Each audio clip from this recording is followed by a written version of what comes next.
บักเสริมไส้มานั่งพวกนั้นมันออกไปมันก็นั่งกินนั่งสั่งนั่งเสวยสุขกอบโกยโกงกินเป็นโจรมา50 ปีแล้วพี่น้องจะเป็นหนุ่มจะเป็นเฒ่าก็โจรพวกนี้มันเป็นขี้ข้าหมาพานของเจ๊กมันเป็นขี้หมาพานของรัสเซียเป็นขี้ข้าหมาพานของแก้วนี่เอาบ่ล่ะดังนั้นพี่น้องในเมื่อว่าขั้นเจ้าเฮ็ดเพื่อชาติเจ้าเฮ็ดเพื่อชาติเจ้าต้องเสียสละเจ้าต้องยอมบอกประชาชนได้อย่างเขาเฮ็ดแบบนี้นะไปเอากาเกี่ยวค้อนตีมาปกหัวไว้พอมึงว่าสร้างมากาเกี่ยวค้อนตีหั่นน่ะบักเสลิมไส้บักซ้อนไส้บักทองรุ่นพอมึงว่าโคตรพ่อโคตรปู่มึงว่าสร้างมานั่นมึงคือหักคือแพงแท้มึงคือจะได้ซะมึงตายกูจะเอากาเกี่ยวค้อนตีห่อหัวกะโหลกหัวมึงไปฝังไว้เด้อฝังไว้แล้วค้อนตีกูสิซับเอาค้อนตีทุบหัวกะโหลกหัวบักทองรุ่นนั่น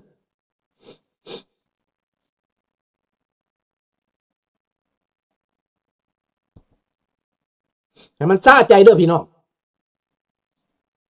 ตายไปกระบอกมันอยู่เป็นสุขไปโคตรกะโหลกหัวมันขึ้นมาทุบเหมือนนักโคตรทุบหัวบักเลนินนี่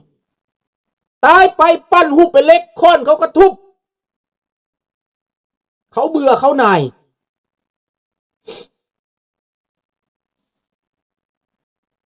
นั่นแหละโอ้ยไปเฮียนออสเตรเลียกับพ่อปานนั่นแหละพ่อปานนั่นแหละมันชูลูกเขาบ่ได้ดอกอันบักเสริมไส้ไก่ปานฟ้ากับดินมาเทียบกับลูกข้าพเจ้าไก่ปานฟ้ากับดินพี่น้องอย่ามาอวดอันภาษารัสเซียนั่นภาษาขี้กระตือขนาดเราบ่ต้องการดอกแม่นบ่ล่ะบ่มีพี่น้องอย่าไปนิยม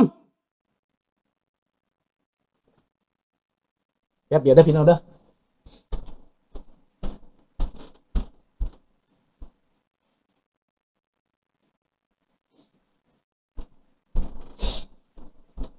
ไปตากลมวานนี้มันอยากเย็นน้อยหนึ่งวานนี้ดังนั้นพี่น้องพวกนี้นะความนิยมอย่าง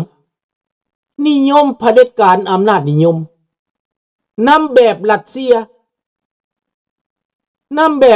มาปฏิบัติแลนน้ำกดรัสเซียโลกเขาบ่ต้องการแบบรัสเซียนั่นแบบโซเวียตนะเขาบ่ต้องการเขาเบื่อเผด็จการเปลี่ยนซะเฉลิมไส้สอนไส้เปลี่ยนซะ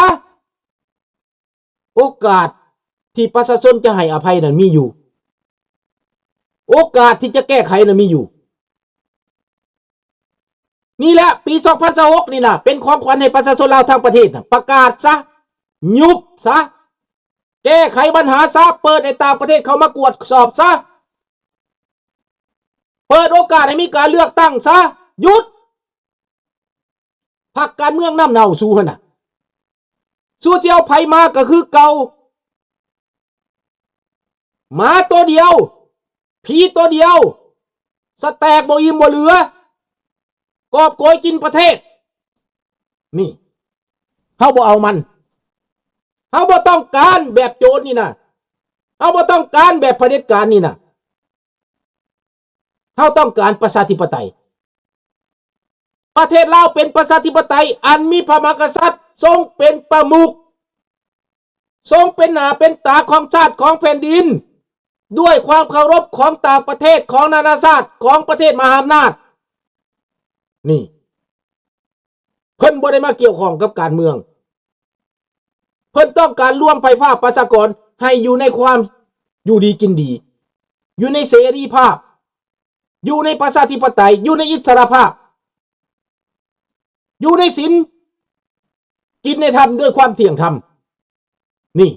เฮาต้องการอันนี้สบายดีนะลุงโพเฮาบ่ต้องการโจรอีก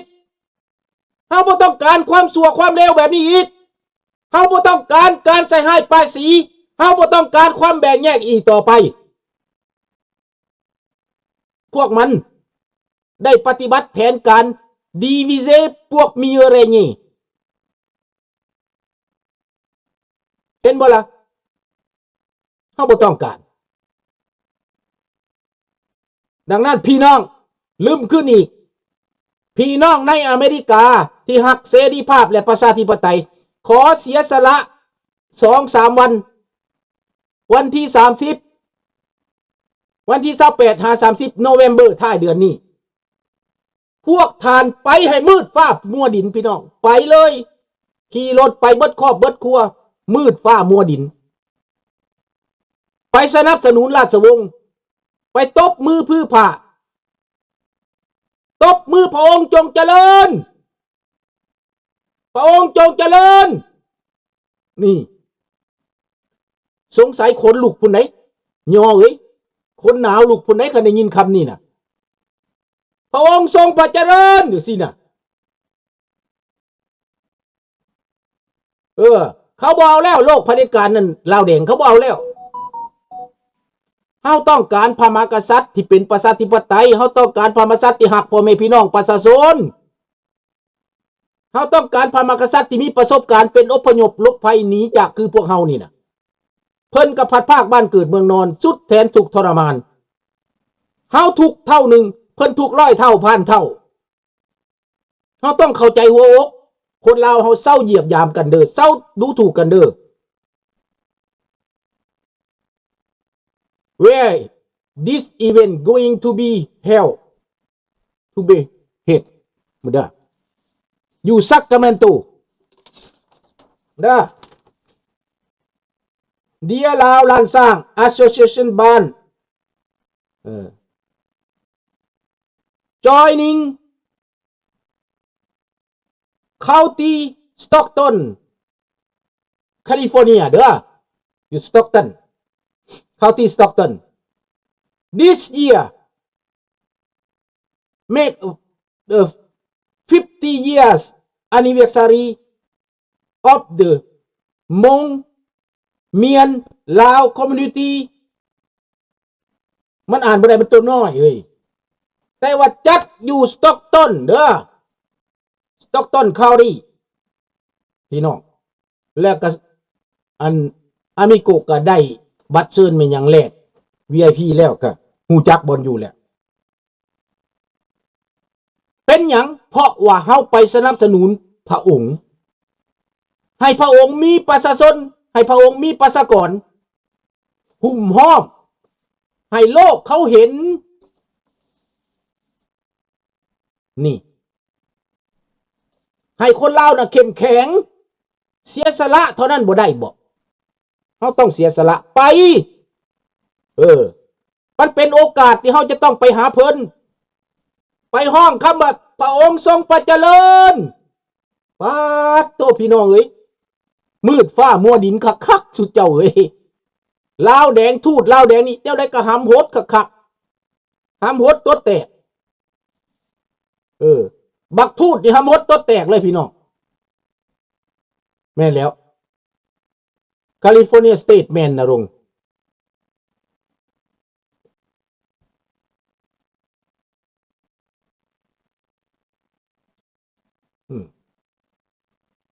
ให้ปลุกระดมกันเด้อพี่น้องทหารเก่านักรบเก่าสต็อกตันฮิลส์ลาวคอมมูนิตี้แคลิฟอร์เนียแมนผู้ใดอยากรู้จักไปถามยายลุงคำหลวงเด้อยายลุงคำหลวงฮู้ดีแหละ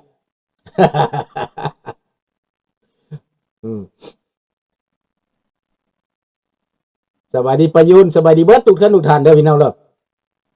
เป็นหยังจังเว้าจังสี่พี่น้องมันเป็นปรากฏการณ์ใหม่โลกเขาเปลี่ยนใหม่วิธีการใหม่วิธีลิ้นการเมืองแบบใหม่พี่น้องวิธีต่อสู้แบบใหม่เขาห้องว่า New Era แม่น Nouvelle Ère พี่น้องการคิดแบบใหม่การต่อสู้แบบใหม่วิธีปฏิบัติแบบใหม่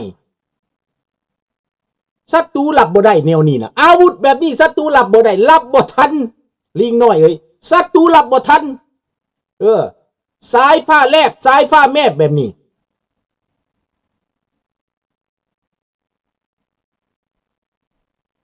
นั่นแหละ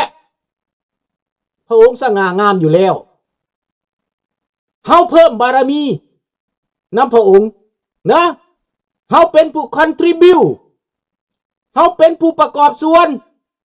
เฮาเป็นผู้เสียสละนี่แหละเฮาเป็นผู้สนับสนุนนี่สำคัญที่สุดพี่น้องฝากกระบอกเสียงของประชาชนลาวก็ฝากไว้น้ำเสียงประชาชนลาวนี่แหละเสียงใดอยู่นี่แหละเป็นปากเป็นเสียง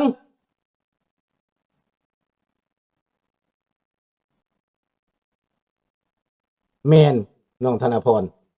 ดังนั้นพวกท่านจะต้องฮู้จะต้องเข้าใจจะต้องดีใจได้ยินแล้วดีใจส้มซืนคืนข้องคือผ้าผ่าหัวลาวแดงเด้อพี่น้องเด้อเฮ็ดไอ้ผ้าผ่าหัวลาวแดงเด้อลาวแดงที่บ่เปลี่ยนใจผ้าผ่าหัวสูแน่นอน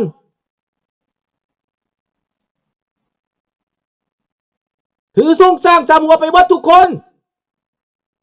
สั่งเอาทุ่งสร้างสามหัวเบิดทุกคนเด้อไปเด้อให้มืดผ้ามัวดินติดป้ายพร้อม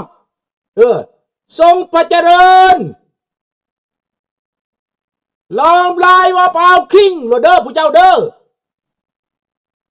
ติดป้ายโลด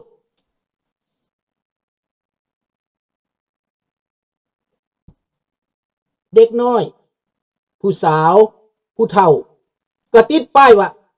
พระองค์ทรงพระเจริญ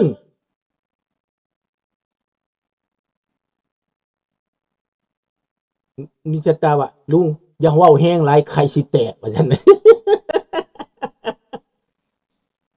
ลุงเว้าแห้งให้หูบักกันสอนไส้กับหูบักไส้สมพรหูบักกันท้องรุ่นแตกแฝดจะเจี้ยวหูมันบ่ได้ยินมันหูหนวกตาบอดแต่คนลาวหาคนกล้าบ่มีลุงเอ้ยถ้าคนลาวมีคนกล้าประเทศลาวก็บ่เป็นแบบนี้ดอกลุงบ่เป็นหยังเดี๋ยวเขาสิกล้าขึ้นมาเดี๋ยวเขาสิตื่นมหาอำนาจเขาจูงไปเองหลานบ่ต้องห่วงอันนั้นน่ะคนลาวอยู่ในประเทศคนลาวอยู่ในประเทศหยังศึกษาไว้ว่าเจ็กอยู่ไสแก้วอยู่ไสรัสเซียอยู่ไสศึกษาไว้เท่านั้นอาวุธอยู่ไสสิยึดเอาแบบใดของมันอยู่ไสผู้ใดเฮ็ดหยังหมายไว้เบิดบ่ต้องปากฮอดเวลาจังเฮ็ดมันฮอดเวลาไทมิ่งแล้วนะฮอดเวลาแล้วมันไปบ่ได้แล้วเฮาจังจับเอาคือกบนี่นะเอามาล้างสมองมันเอามาตอนหำมันบักทองรุ่นนี่นะเอาแบบนั้นแหละ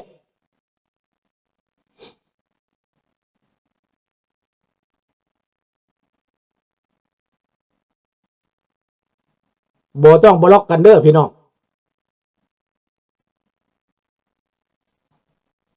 แม่นบ่someone in your audience is blocking my comment บ่ต้องไปบล็อกกันเด้อพี่น้องเด้อ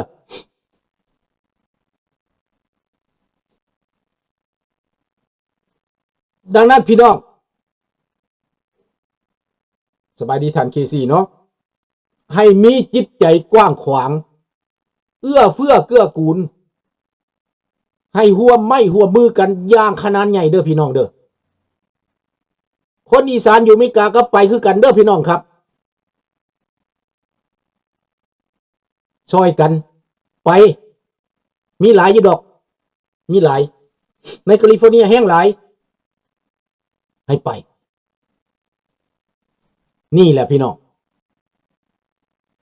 ไปแล้วจัดใส่โลดป้ายเห็นนะพระองค์ทรงพระเจริญโลดแล้วบัดเพิ่นแล้วก็เพิ่นเฮ็ดเพลงชาติพักกันห้องเอาสนามนั้นเป็นเพลงชาติน้องสนั่นหวั่นไหวเบิ่งดูแสดงพลังมึงดูเฮ็ดได้บ่คนลาวเอ้ยพี่น้องลาวเอ้ยได้ยินบ่โกกรถแม่เฮ็ดคือหอยขี้กระต่ายนี่แม่ ก็ตายแล่นแข่งจนบ่ไหวพุ่นแหล้ว